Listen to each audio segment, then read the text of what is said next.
אנחנו קוראים בספר תלמוד 10 הספירות, כרך א', חלק א', דף כ"א. Bonjour, nous lisons à partir de l'étude des 10 séphirotes, le volume 1, le partie 1, le Istaklut Pnimit du chapitre 1. Nous commençons à l'article 20. Parce que le désir de recevoir n'est pas dans notre racine, nous ressentons la honte et l'impatience. Les sages ont dit que pour corriger cela, il nous a préparé en ce monde le labeur dans la Torah et les mitzvot pour transformer le désir de recevoir en désir de donner.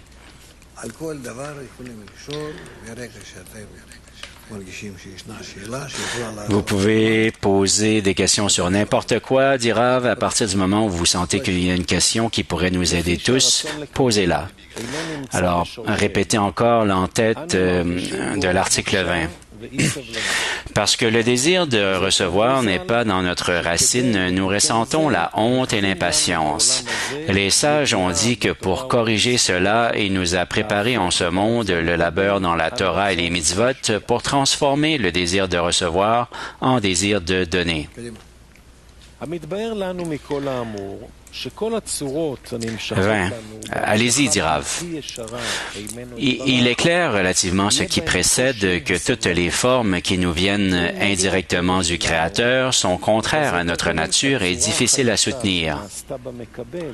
Ainsi, vous pouvez comprendre que la nouvelle forme qui apparaît chez celui qui reçoit, c'est-à-dire le désir de plaisir, n'est en aucun cas un défaut dans la valeur du Créateur, mais au contraire, il s'agit de l'axe principal de sa création.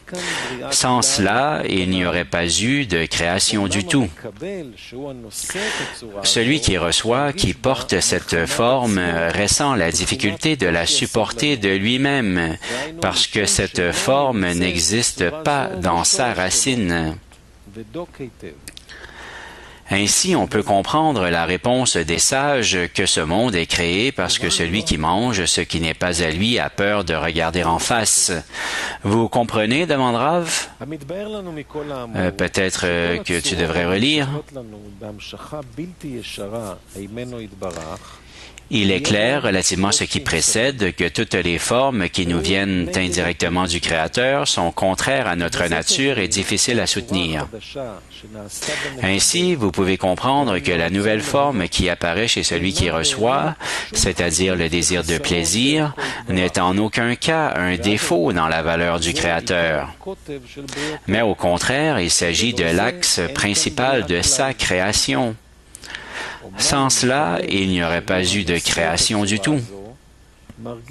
Celui qui reçoit, qui porte cette forme, ressent la difficulté de la supporter de lui-même, parce que cette forme n'existe pas dans sa racine.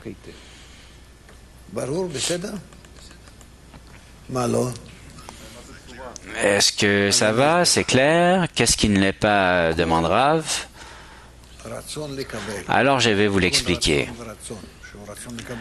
Chaque désir de recevoir, chaque désir qui s'éveille en nous, il faut faire quelque chose à ce propos. Il faut le remplir avec quelque chose, le satisfaire ou changer quelque chose en lui. C'est ce que nous appelons une impatience. Il nous faut calmer ce désir.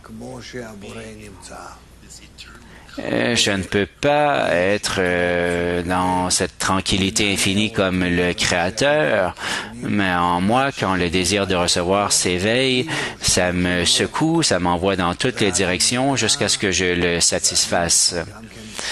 Et là, il se tranquillise et je peux aussi être dans un état de tranquillité comme le Créateur. C'est-à-dire qu'à chaque fois que le désir de recevoir s'éveille, nous perdons notre équilibre et nous courons dans toutes les directions simplement pour le satisfaire et puis nous reposer. N'est-ce pas? Il n'y a pas d'autres questions.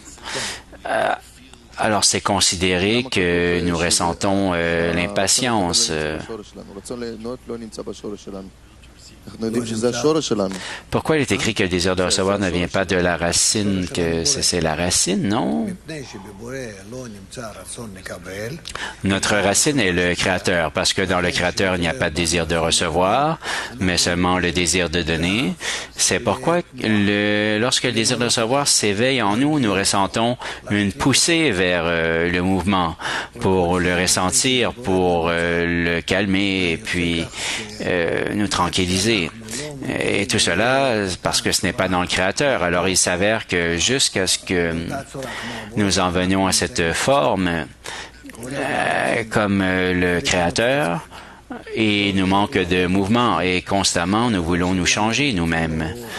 Nous ne sentons pas une patience ou un état de tranquillité, rien. Vous voyez, tout le monde, ils sont tous en train de courir partout, et qu'est-ce qui se passe?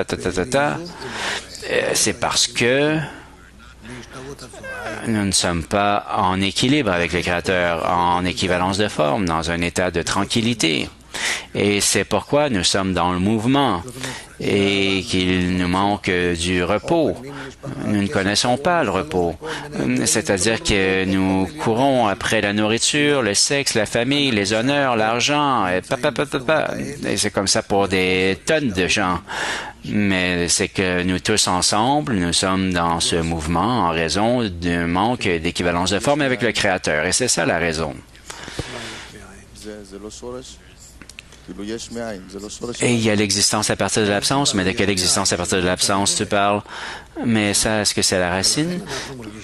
Notre racine, dit Rav, c'est l'existence qui vient de l'absence, ça vient du Créateur, et c'est pourquoi nous ressentons l'impatience. Et c'est ce qu'il nous explique ici. Ah, réfléchis-y un peu plus, hein? Qu'est-ce qu'on peut y faire? Oui, Shlomo?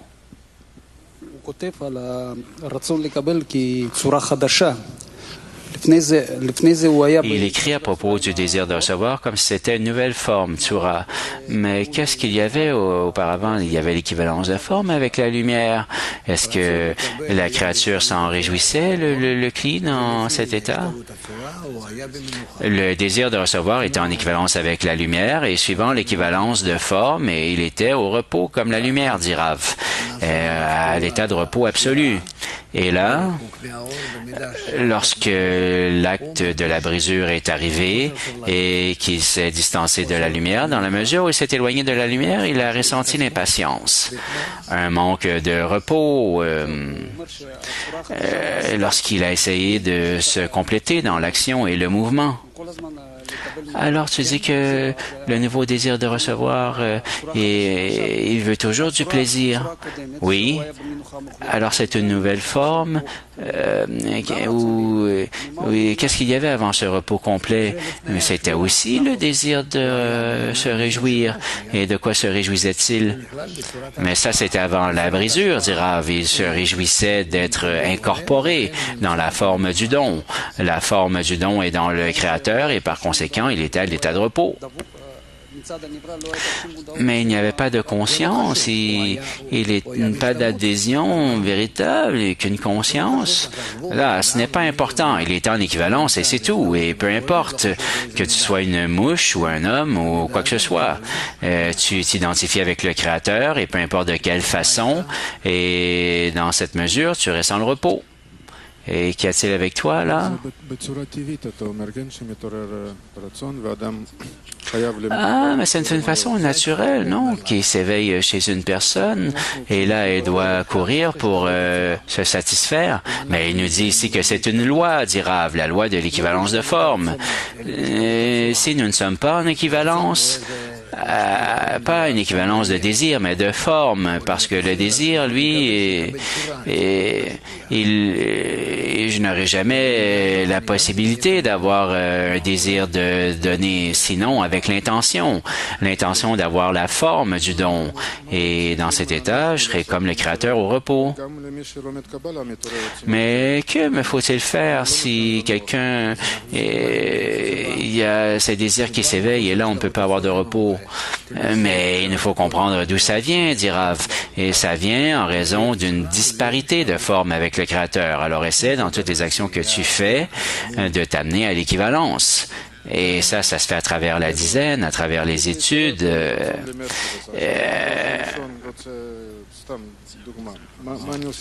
Mais disons qu'il y a un désir que je peux pas stabiliser, comme dans l'exemple. Alors, qu'est-ce que je fais maintenant? Qu'est-ce que je peux faire dans cette situation? Mais il y a le libre choix, dit Rav. Tu fais ce que tu veux pour calmer ton désir qui ne s'identifie pas au Créateur. Ça ne peut se faire qu'à travers la correction vis-à-vis de celui-ci. Et la correction, c'est qu'il devienne avec l'intention afin de donner, qu'il en vienne à l'identification et à l'état de repos. Alors ça, je ne veux plus maintenant, c'est ça ma correction? Tu veux à cet endroit, mais plutôt que de demeurer dans la réception, tu veux être dans le don, dit Rav. Et ainsi, on peut comprendre la réponse des sages que ce monde est créé parce que celui qui mange ce qui n'est pas à lui a peur de regarder en face. C'est apparemment étonnant, mais maintenant, nous comprenons qu'il parle de la disparité de forme du désir de plaisir qui se trouve nécessairement dans les âmes parce que celui qui mange ce qui n'est pas à lui a peur de regarder en face. Autrement dit, celui qui reçoit un cadeau ressent de la honte lors de la réception à cause de la disparité de forme avec la racine qui ne contient pas cette forme de réception.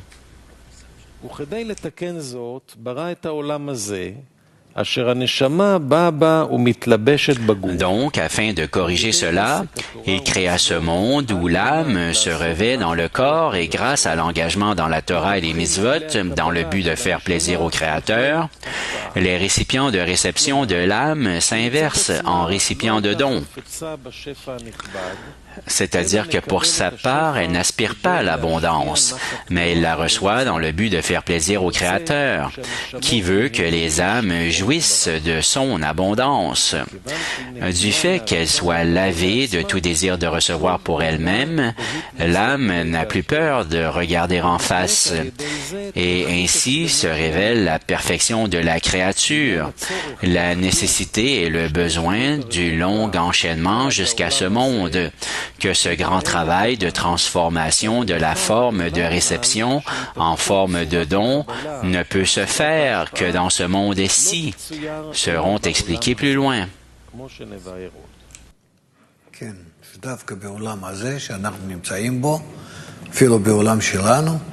Oui, spécialement dans le monde dans lequel nous nous trouvons, même dans ce monde, dans notre état, ici, il nous faut faire l'essentiel du travail spirituel, et là, un rythme se met en place et nous cheminons d'un degré à l'autre. Mais tout le travail que nous faisons ici est très précieux parce qu'il se fait en déconnexion avec le Créateur. Alors, y a-t-il des questions?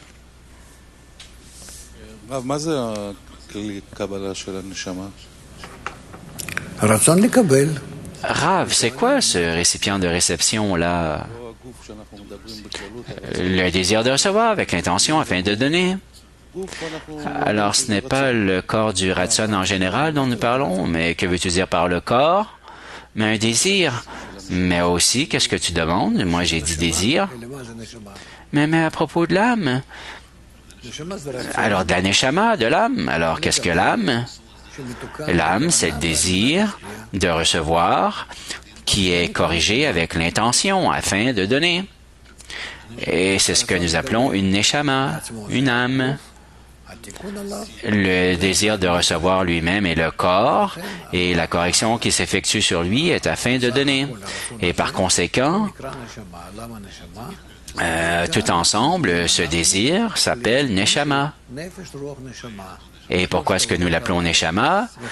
Parce que spécialement, nous en venons à la correction de nefesh, ruah, neshama, ces 3 degrés, et aya, yechida, à la fin de la correction, ne sont que sur nous en hors makif, et alors jusqu'à la fin de la correction, et le maximum que nous pouvons atteindre jusqu'à la fin de la correction, ce sont les 3 premiers degrés de nefesh, ruah et neshama. Et là, à la place de cette neshama, de l'âme, nous allons appeler cette structure yechida, et c'est tout. Continuons.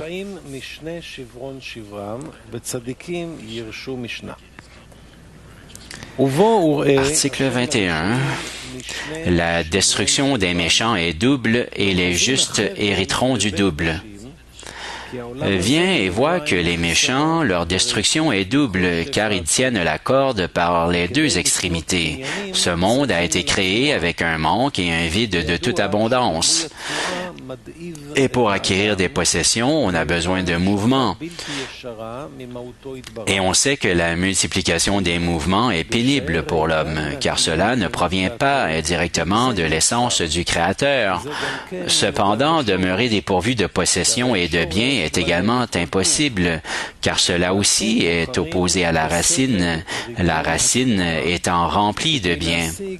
C'est pour cela que l'on préfère la souffrance associée au mouvement, afin d'acquérir toutes ses possessions. Mais puisque toutes ces possessions ne sont que pour lui-même, et que celui qui a 100 en veut 200, l'homme meurt sans avoir atteint la moitié de ses désirs. On souffre donc des deux côtés, de la peine causée par les nombreux mouvements effectués et de la peine du manque de possession, car il nous en manque la moitié. Les justes dans leur pays hériteront du double. Une fois qu'ils auront transformé leur désir de recevoir en désir de donner et qu'ils recevront ce qu'ils reçoivent dans le but de donner, alors ils hériteront du double. Car non seulement ils atteindront le comble du plaisir et le choix des possessions, ils atteindront en plus l'équivalence de forme avec leur Créateur. Ainsi, ils se trouveront dans la vraie dvékut, l'adhésion, et aussi dans le secret du repos, car l'abondance leur viendra d'elle-même, sans effort ni mouvement.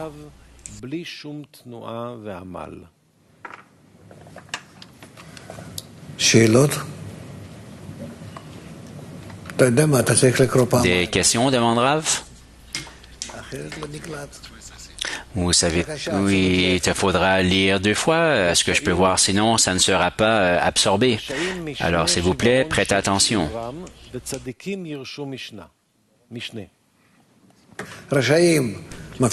La destruction des méchants est double et les justes hériteront du double. Alors, le méchant perd 2 fois et le juste, lui, est récompensé 2 fois. Dit Rav. Viens et vois que les méchants, leur destruction est double, car ils tiennent la corde par les deux extrémités. Ce monde a été créé avec un manque et un vide de toute abondance. Et pour acquérir des possessions, on a besoin de mouvements. Et on sait que la multiplication des mouvements est pénible pour l'homme, car cela ne provient pas directement de l'essence du Créateur.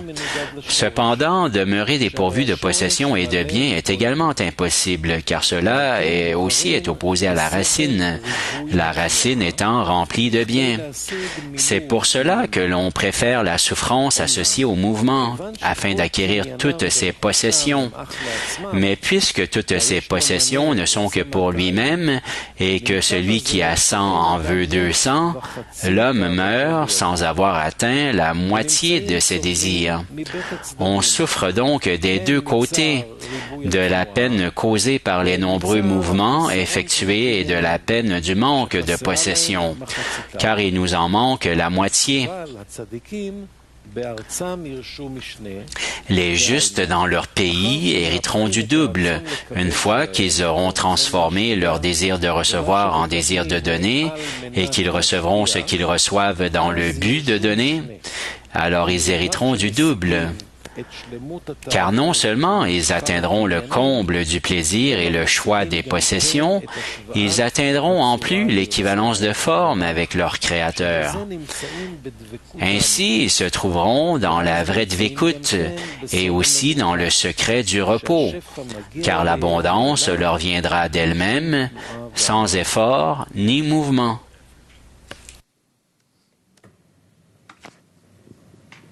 לא כך הבנתי. זאת אומרת, אם אני, מה שקוראים פה רשע, אז אני מנסה למלא את עצמי. Je ne comprends pas vraiment ce que je lis ici. Alors, les méchants essaient de se satisfaire, et ça, c'est un désir de recevoir, et là, il s'accroît deux fois, et je veux toujours continuer de le satisfaire, et je ne le satisfais jamais. Oui, tu ne fais toujours que courir, dit Rav, et tu demeures dans cet état tout le temps, et une personne meurt avec la moitié de ses désirs qui ne sont pas satisfaits. Mais c'est quoi les justes et le travail afin de donner, mais il n'explique pas c'est quoi le don aux justes. Ils reçoivent le remplissage dans leur kélim, dit Rav, et aussi le mérite, l'adhésion au Créateur. Alors tu perds le remplissage lui-même et tu perds ce que tu méritais de la connexion avec le Créateur. De cette façon-ci, de cette façon-là. Il y a une double perte et un double gain.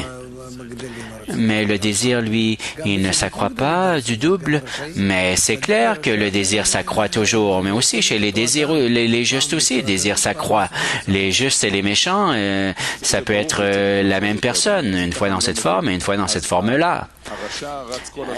D'accord, mais je ne comprends pas. Avec le méchant qui ne cesse de pourchasser ses désirs, il y a une croissance et il ne satisfait jamais.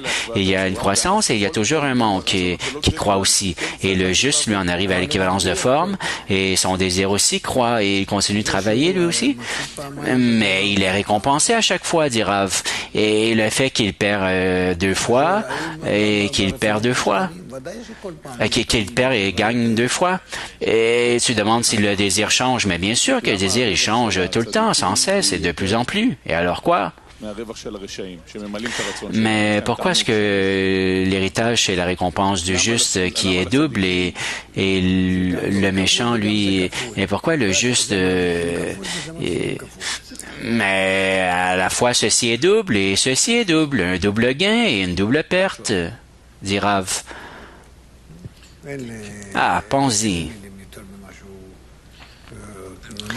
Je n'ai pas plus de mots ici pour expliquer. Je ne comprends pas pourquoi cette logique n'est pas comprise. Quoi, Vlad? Mais la chose intéressante, ce sont que les justes gagnent double et parce que tu dis que parce qu'ils ils renversent leur désir de recevoir et oui, ils le remplissent afin de donner qu'ils le remplissent, dit Rav. Et sont-ils récompensés avec l'adhésion au Créateur? Oui. Alors ça veut dire qu'ils gagnent deux fois plus.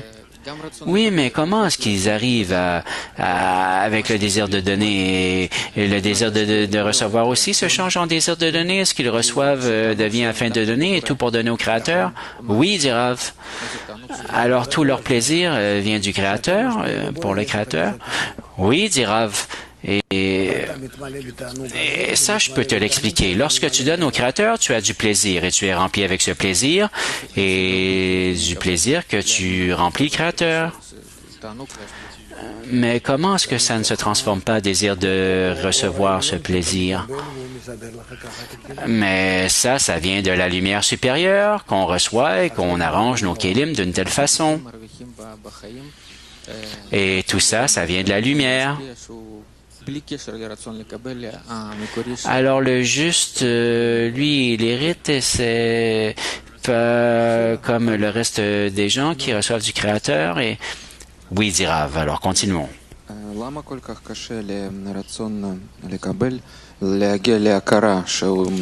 Pourquoi est-ce si difficile avec mon désir de recevoir d'en venir à une reconnaissance que je suis dans ce processus aussi lorsque nous faisons de la diffusion et que j'essaie d'expliquer aux gens, il y a toujours de plus en plus une difficulté à comprendre.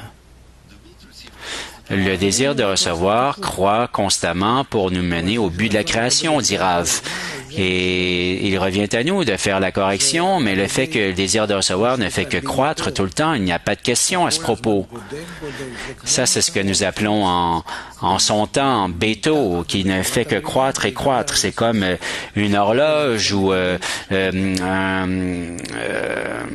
ressort qui ne fait que se déployer et s'élever toujours tout au long de la création.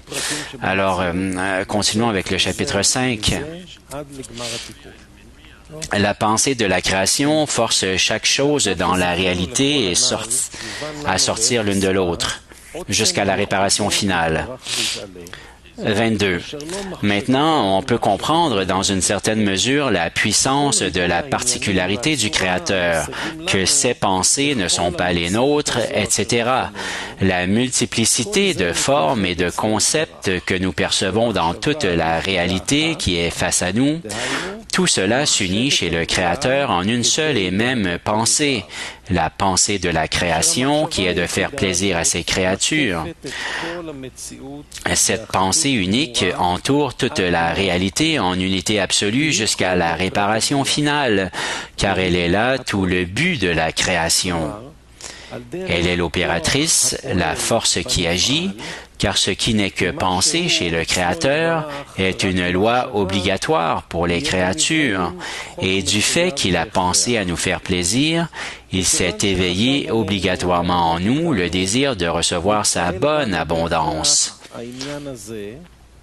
Ceci est l'action, c'est-à-dire qu'après que cette loi du désir de recevoir du plaisir a été implantée en nous, nous sommes maintenant définis comme une action, où, à cause de la disparité de formes, nous sommes sortis du Créateur en créature, et d'opérateur, nous sommes devenus l'opération.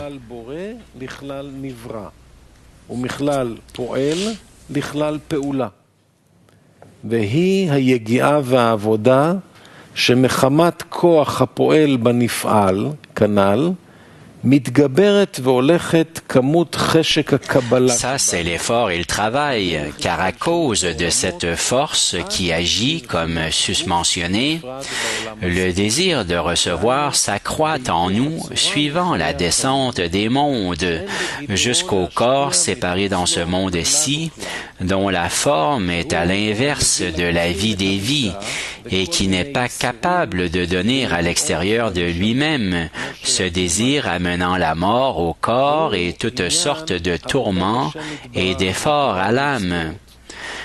C'est cela le travail du Créateur par la Torah et les mitzvot, car à travers l'illumination de la ligne dans la place restreinte se déploient les noms sacrés, la Torah et les mitzvot. Grâce au labeur dans la Torah et les mitzvot dans l'intention de faire plaisir au Créateur, les récipients de réception se transforment petit à petit en récipients de dons, et c'est toute la récompense que l'on espère recevoir. Car tant que nos récipients de réception ne sont pas corrigés, il nous est impossible d'ouvrir la bouche pour recevoir son abondance, à cause de la peur de la disparité de forme, car celui qui mange ce qui n'est pas à lui a peur de regarder en face. C'est la raison de la première restriction, mais lorsque nous corrigeons nos récipients de réception, pour qu'ils soient afin de donner, nous les rendons équivalents au Créateur et nous sommes dignes de recevoir son abondance sans fin.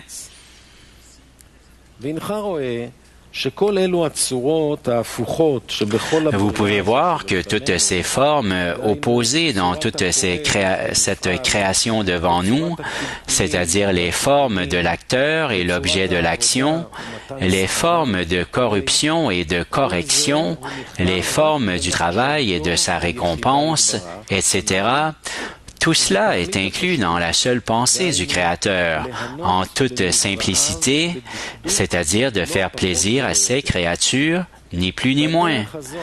De même, cette pensée inclut toute la multiplicité des concepts, à la fois les concepts de notre sainte Torah et ceux des enseignements séculiers, laïques, ainsi que toutes les créatures, les mondes et les différentes formes de conduite en chacun, tous proviennent de cette seule pensée, comme je l'expliquerai plus tard.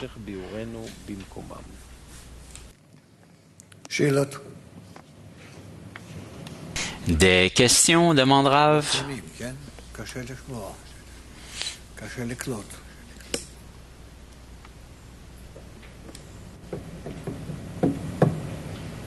לא יודע מה לעשות.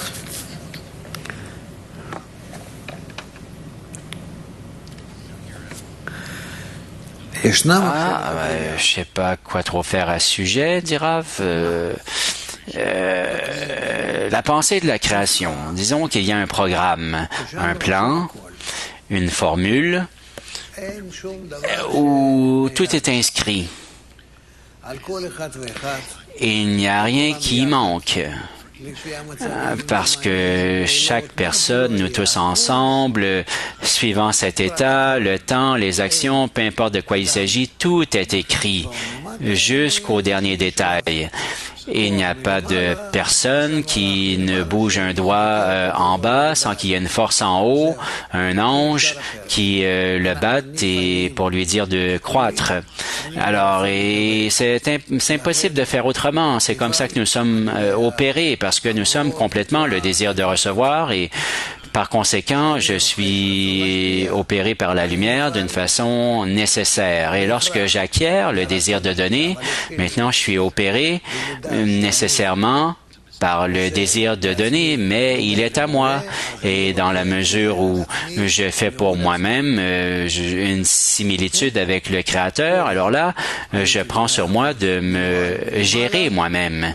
Alors, premièrement, j'étais à 100% géré d'en haut et maintenant, je suis 20% où je peux me gérer moi-même et 80% je suis géré d'en haut. Et c'est comme ça jusqu'à ce que j'avance et que j'avance et que je sois capable à 100% de me gérer moi-même. Et ça, c'est ce que nous appelons ma mesure de correction, ma mesure d'équivalence avec le Créateur. Et c'est vers ça qu'il nous faut avancer. Il n'y a pas de question à ce propos? Ah, il n'y en a pas? Ben, d'accord. Et alors, cette pensée de la création qui opère sur nous pour nous mener à la correction, constamment opère. Il n'y a rien là qui va cesser, qui va changer. Non, rien. Et nous déplaçons à l'intérieur de cette pensée et chaque fois, nous faisons ces actions à chaque instant. Ou tandis que quand ça dépend d'une personne à chaque instant, ce qui dépend d'elle, c'est d'utiliser l'opportunité pour attirer à elle une partie de cette gestion. Alors un 20% où là, je ressemblerai au Créateur dans sa gestion et je vais me ressentir au-dessus de la nature. J'aurai une même identification avec lui. Je vais le comprendre parce que je vais opérer comme lui. Je vais voir la création comme si c'était moi qui la contrôlait d'une certaine façon. Et dans la mesure où une personne s'identifie au Créateur, elle acquiert la même vision, la même attitude, la même perception que le Créateur. Alors, comment est-ce que nous pouvons avancer vers cela? C'est lorsque nous pouvons être en ce monde et que nous faisons comme si nous étions déjà dans le monde supérieur. C'est-à-dire que c'est comme si nous étions tous dans le don, nous voulions tous être en équivalence de forme avec le Créateur, nous sommes tous en amour, et ainsi de suite. Alors, faisons des exercices pour inviter à partir de cet état corrigé dans lequel nous existons déjà, que nous l'attirions à nous pour avoir le don. Et ça s'appelle la lumière qui corrige. Et par là, nous avançons vers le bon état corrigé. Et c'est ça que nous avons en tout et partout, le résultat qui nous vient de la sagesse de la Kabbale. D'accord? Alors, dépeignons-nous comme déjà corrigés d'une certaine façon et par là, nous allons gérer le monde, c'est-à-dire que nous allons donner et nous voulons être corrigés. Alors nous poursuivons avec l'article 23. Malchut d'Ein Sof, infini, signifie que Malchut n'est pas la fin. Comment peut-on donner le nom de Malchut à Ein Sof? Car s'il en est ainsi, il doit aussi y avoir là les 9 premières séphirotes, etc. Maintenant, il est clair que ce qui est appelé Malchut d'Ein Sof, c'est le désir de recevoir inclus dans la lumière d'Ein Sof. Seulement là, Malchut n'a pas mis de limite ou de fin sur la lumière d'Ein Sof, car elle n'a pas encore découvert le changement d'équivalence de forme qui se trouve dans le désir de recevoir. C'est pourquoi cela s'appelle Ein Sof, c'est-à-dire que Malchut n'y met pas fin, tandis qu'après la restriction, jusque vers le bas, Malchut termine chaque séphira ou partsouf. כלומר, שהמלכות אינה עושה שם בחינת סוף וכולי. להפוקי מאחר הצמצום ולמטה, נעשה בכל ספירה ופרצוף בחינת סוף בכוח המלכות. מובן? לא. נו שוב תקרא, מה אני אעשה? אתה קורא ככה שאף אחד לא מבין. Est-ce que c'est compris? Non? Bon, ben, qu'est-ce que je peux dire? Tu l'as lu d'une telle façon que personne ne comprend. Nous relisons. Malchut d'Ein Sof signifie que Malchut n'est pas la fin. 23. Comment peut-on donner le nom de Malchut à Ein Sof? Car s'il en est ainsi, il doit aussi y avoir là les 9 premières séphirotes, etc. Maintenant, il est clair que ce qui est appelé Malchut d'Ein Sof, c'est le désir de recevoir inclus dans la lumière d'Ein Sof. Seulement là, Malchut n'a pas mis de limite ou de fin sur la lumière d'Ein Sof, car elle n'a pas encore découvert le changement d'équivalence de forme qui se trouve dans le désir de recevoir. C'est pourquoi cela s'appelle Ein Sof, c'est-à-dire que Malchut n'y met pas fin, ne met pas de frontières, tandis qu'après la restriction jusque vers le bas, Malchut termine chaque séphira ou partsouf.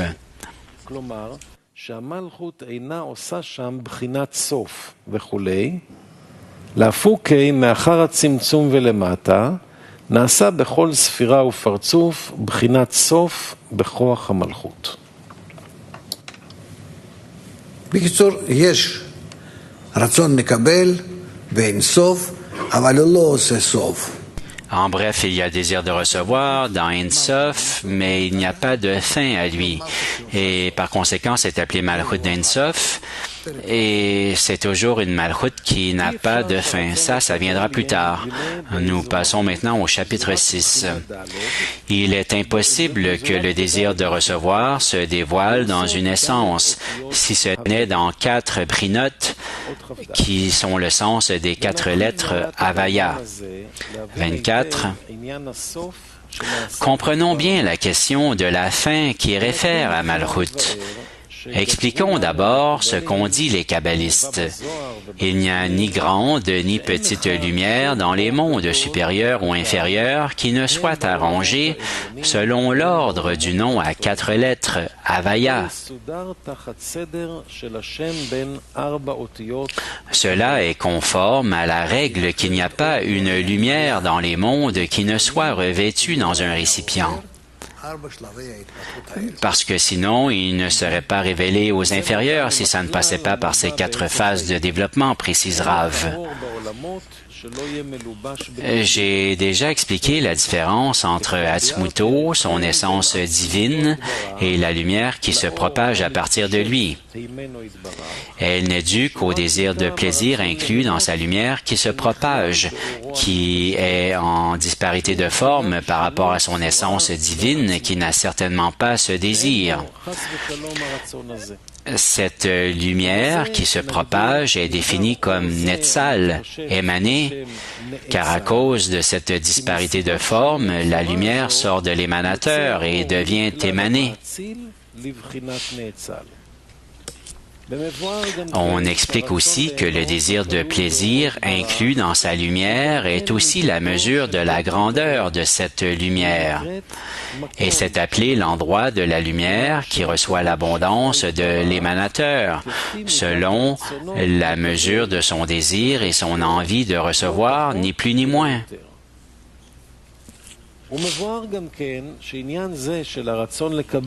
On explique aussi que ce sujet du désir de recevoir est la seule nouveauté de la création des mondes, une forme inventée ex nihilo, existence à partir de l'absence, car c'est la seule forme qui ne soit pas incluse dans son essence divine et qui a été inventée instantanément par le Créateur pour la création. C'est le secret de Boré Koshesh. Il crée l'obscurité, car cette forme est la racine de l'obscurité en raison de sa disparité de forme. C'est pourquoi elle est plus obscure que la lumière qui se propage en elle. Ainsi, vous pouvez comprendre que chaque lumière qui se diffuse du Créateur a instantanément deux brinotes. La première est l'essence de la lumière qui se propage avant que se découvre en elle la forme du désir de plaisir. Et le deuxième discernement est après que se découvre en elle la forme du désir de plaisir. Alors elle devient un peu plus dense et obscure à cause de cette disparité de forme. Prina Aleph, la première phase, est la lumière et Prina Bet est le récipient. Donc, chaque lumière qui se propage, il y a 4 prinotes pour impressionner le récipient. Car la forme du désir de recevoir, appelée récipient par rapport à la lumière qui se propage, ne se complète pas d'un seul coup, mais par voie de cause à conséquence.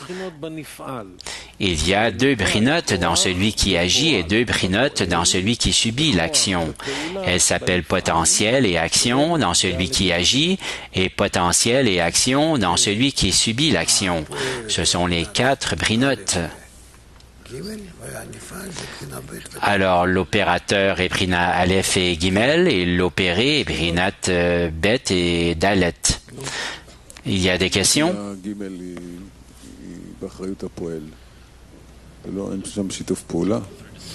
Prina Gimel, le 3e discernement, comment ça se fait dans l'opérateur? Je n'ai pas compris encore une fois.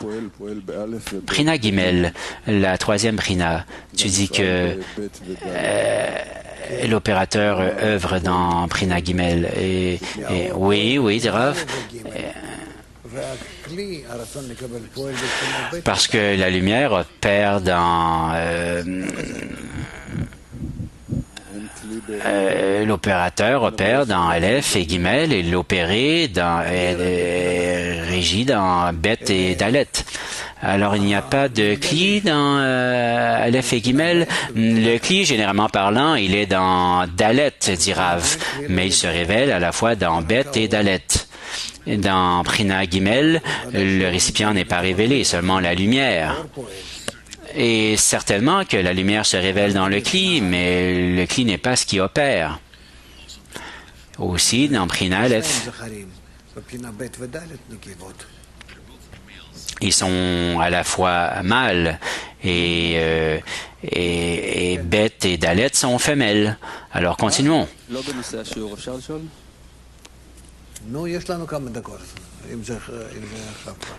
À propos de la racine, je peux poser une question? Oui, nous avons quelques minutes, alors nous avons le temps, vas-y. Ce soir, nous avons une réunion après le Tish, une réunion des dizaines. Alors, vous allez le faire ici? Oui, ici et d'autres personnes un peu ailleurs et il y aura ce rassemblement et il y a un événement que nous avons dans notre dizaine qui se passe pour 2 jours et il y a quelque chose qui se passera entre les amis, qui se passe entre les amis pour savoir comment approcher tout ça. Alors, on ne va pas entrer en détail dans tout, mais tout le monde sait qu'il y a quelque chose qui se passe. Alors, est-ce qu'on devrait parler des problèmes en détail? Est-ce qu'il faudrait qu'il y ait une attitude? Est-ce qu'il faudrait lire à partir des sources, des textes? De quoi avons-nous besoin? Mais je ne sais pas de quoi vous parlez, alors comment pourrais-je recommander quoi que ce soit? Tu seras ici? Oui, je serai là. D'accord. Merveilleux. Et alors la suite? Mais c'est comme un conflit entre les amis, c'est très sérieux. Nous voyons que... Alors vous vous demandez comment le régler? Demandera. C'est-à-dire que vous essayez et rien ne va. Oui, ça fait à peu près 3 jours que nous travaillons là-dessus et ça ne se termine pas. Alors maintenant, dit Rav, vous voulez que nous passons par tous les thèmes avec notre force et que néanmoins vous puissiez soumettre ces gars pour que ils puissent, comment devrais-je le dire, qu'il y ait une certaine des concessions, que vous en arriviez à un point médian, un juste milieu, que ça ne sera pas expliqué dans toutes les dizaines. Doivent-elles entendre tout ça? Doivent-elles s'y incorporer? Doivent-elles demeurer anonymes? Doit-il y avoir une révélation? Moi, je ne sais pas, et ça dépend des amis. Mais c'est seulement que chacun perçoit la réalité dans sa propre perception. Mais c'est toujours comme ça. Alors, nous en avons parlé beaucoup et c'est comme s'il n'y avait pas d'entente possible. Vous pouvez en parler d'une façon anonyme, sans dévoiler les noms, demande Rav. Oui, nous voulons en parler de cette façon parce que nous ne voulons pas leur faire de tort. Alors d'accord, vous ne révélez pas leur nom et alors disez vraiment, oui, nous avons ce problème et c'est pas qu'il nous faut faire quelque chose, une célébration aussi, une certaine performance ou non, nous voulons simplement régler ces problèmes.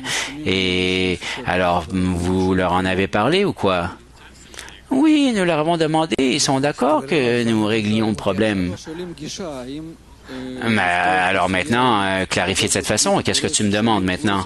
Mais je te demande la méthode, comment travailler dans le groupe avec la grandeur du Créateur. On ne veut pas causer aucun mal et tout d'un coup, là, on voit qu'il y a des gens qui veulent s'en aller, quitter la dizaine et ils demandent quelle est une façon utile d'y arriver.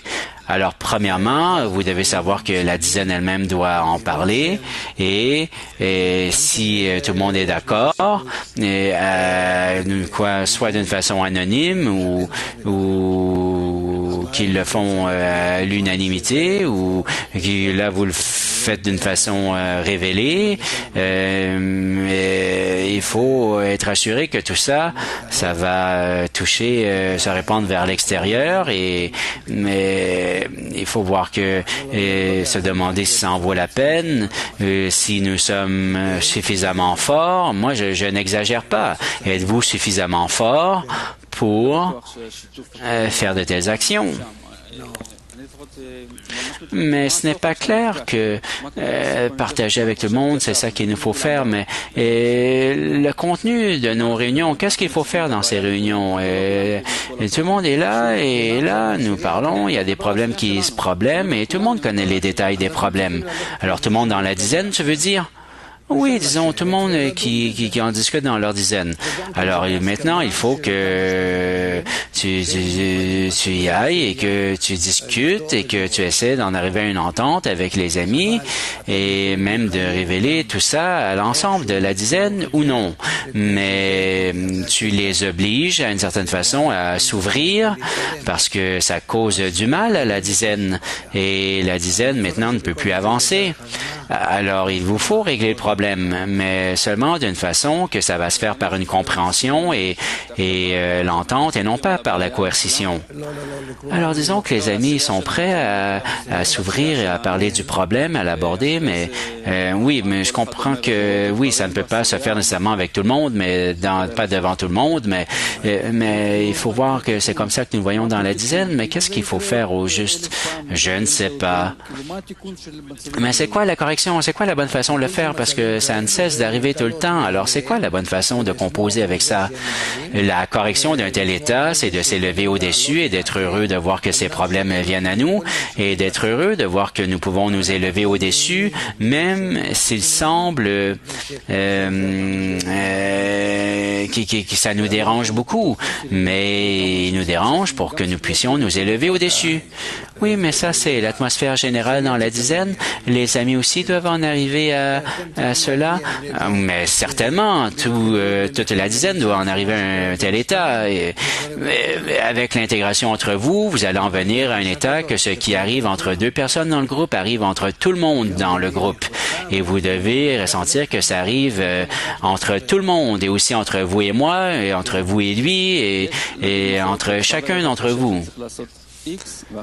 Alors, disons qu'il y a une dispute et il y a un ami qui veut faire les choses de cette façon et l'autre ami doit faire les choses d'une autre façon. Est-ce qu'on doit arriver à une entente, évaluer tout ça? Comment on y arrive? Est-ce qu'il faut s'élever au-dessus de tout ça? Ce n'est pas clair. S'élever au-dessus, ça ne veut pas dire que vous le laissez là et que vous n'y touchez pas. Non. Mais que vous apprenez comment vous mettre au-dessus dans une entente générale, que vous allez comprendre que c'est comme ça qu'est l'État et ça, c'est ce qui est préférable. Mais d'être au-dessus, ça ne veut pas dire que vous mettez le problème de côté. Non. Simplement, il vous faut en venir à un état comme nous l'apprenons maintenant, c'est où tout vient d'en haut et que ça cascade à partir d'en haut et que le Créateur est celui qui fait cette querelle entre nous et nous devons embrasser ce bâton, cette dispute entre nous qu'il met entre nous et nous devons en venir à un état où c'est bon pour nous de, même si il y a toutes ces querelles, ces problèmes et que nous les aimons et que nous aimons nous élever au-dessus de ces problèmes parce que grâce à eux, nous pouvons en fait avoir une ascension et une connexion entre nous. Et l'amour va couvrir toutes les transgressions. Et alors, les transgressions vont demeurer, mais l'amour, néanmoins, va être défini au-dessus d'elles. Et il nous faut construire d'une telle façon qu'il y a toujours une entente. Et là, à la fin, à la fois les problèmes vont demeurer et nous serons déçus, rien ne disparaît et nous comprenons que ça vient du Créateur. À la fois les problèmes eux-mêmes et la correction vient du Créateur. Et nous sommes adhérés spécialement entre les deux à lui, parce qu'il a tout fait exprès. Alors essayez. Je pense que le temps est venu de faire un Lechaim.